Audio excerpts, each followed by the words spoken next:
Hello and welcome back to another interesting episode here on Prince Exam Boost.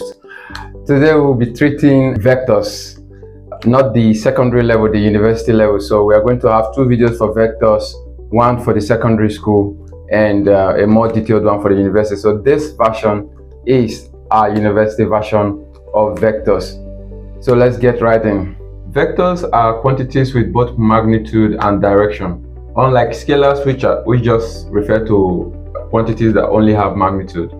Now, scalars was not a special topic because addition of scalars is as easy as adding every component involved without paying attention to details because there are no directions attached to it. But vectors, the direction kind of complicate things. It makes it difficult for you to exactly tell what the final outcome would be. And that's why today it is a topic for deliberation. Let's learn how to represent vectors. Now, in a diagram form, a vector would mean just an arrow with a magnitude, right? So we have, say, the vector A and the arrow showing the direction. There are two key ways we can represent this. Every vector has some component towards the x-axis and some component towards the y-axis. So I call the value here P and the value towards the y Q.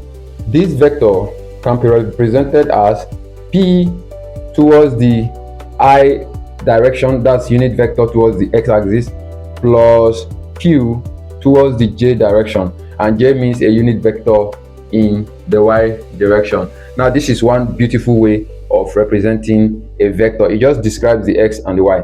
Second way is if I have the magnitude of A and I have the angle, that may as well be enough to describe the vector. So I can just say it is a certain value A at an angle of theta. So these are the two ways of describing the vector. How do we get this magnitude of A? To get the magnitude of A, you will always do square root of the squares of all the components. So we have P square plus Q square. Okay? In a 3D, the A will be written as a certain value P in the y-axis, Q in the j-axis, and even arrow in the k-axis, ijk, so like the xyz axis. And at the same time, the real value of A will always be square root of P square plus Q square plus arrow square. So now that we know the two important ways of representing vectors, it means that addition of vectors will depend on which of the representations we have. The answers are the same because you've seen clearly that it can be converted back to the other one. So let me say we have the magnitude already and we have the angle. How do we get the vertical and horizontal component out of it? Always know that to find the A in the x direction back, you will do the magnitude of A, then you do cos theta. To get the value of the vector in the y direction, which is what I call Q in this case, which I'm calling Q, you will do the magnitude of A times sine theta. So you can replace this AX with my P and Q as I did in this diagram. So to get back P, it is A cos theta, and to get back Q, it is A sine theta.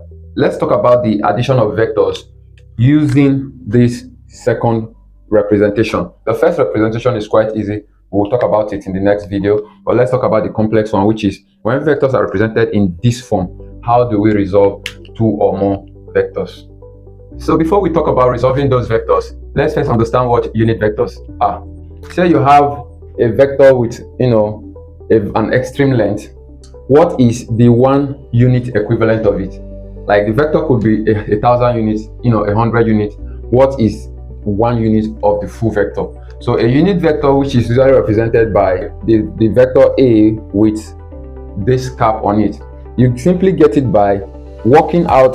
So if the full vector was P in the I plus Q in the J, once you have solved the value of the modulus which I just taught you last time, the magnitude of A, you will use the P to divide that magnitude of A that you solved. That's in the I direction.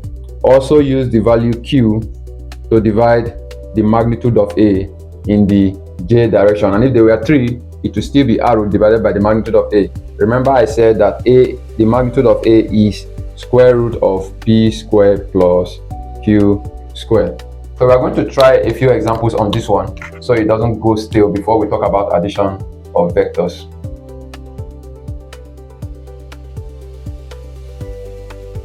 So we have a question on the screen. We've been given this vector and they said we should find its unit vector and then we should also represent it using advanced vector notation. So let's go into the unit vectors first. We already have the vector itself, so the magnitude of the vector P would then be, according to what we said, square root of 12 square plus 5 square. So this is, everything comes out 169. It means the magnitude of P is 13. Therefore, the unit vector now of P will be the original number 12 divided by that magnitude in the y-axis plus the original number 5 divided by that magnitude in the j direction, and this becomes the unit vector of this vector. Now let's talk about using vector notation. You remember that vector notation, I said that if you have a vector A, in vector notation form it will be the magnitude of A written next to the angle attached to it. So which means in order for us to solve this, we already know the magnitude now, we've worked it out, is 13, but let's look for a way to find the angle. So if we were to sketch this diagram, there is 12 in the x-axis and there is 5 in the y-axis. Clearly, to find the angle theta, you see that we have opposite and we have hypotenuse. So I will just say tan theta equals 5 over 12, and the angle becomes tan inverse of 5 over 12. The keynote is that getting direction is always tan inverse of what you had in your y-axis over what you have in your x-axis. So this is the note, direction. So I'll just say P therefore is equal to 13 with the angle whatever you got from here. Now let's talk about addition and subtraction of vectors. Assuming we have a vector A and B, for you to find A plus B graphically, you will connect the head of the first vector to the tail of the next vector. This is my A. Then where it ends, I will begin this B that was here, I'll take it up to the head there and start it from that ending. This becomes B. And that means that the line from the beginning to the end now represents A plus B. Although, if you ask me for A minus B, we don't believe in subtraction in vectors, okay? We believe that if you're asking me to subtract two vectors, you're literally asking me to do A plus the opposite of the second vector. That's what we think. So subtraction is still a form of addition. It's addition to the opposite. Assuming we have the A was not affected, so this is still A. But what do we call a negative B? The same value, but the direction changes when we are dealing with subtraction. So it was currently forward before, and now it is heading backwards. That's what we call minus B.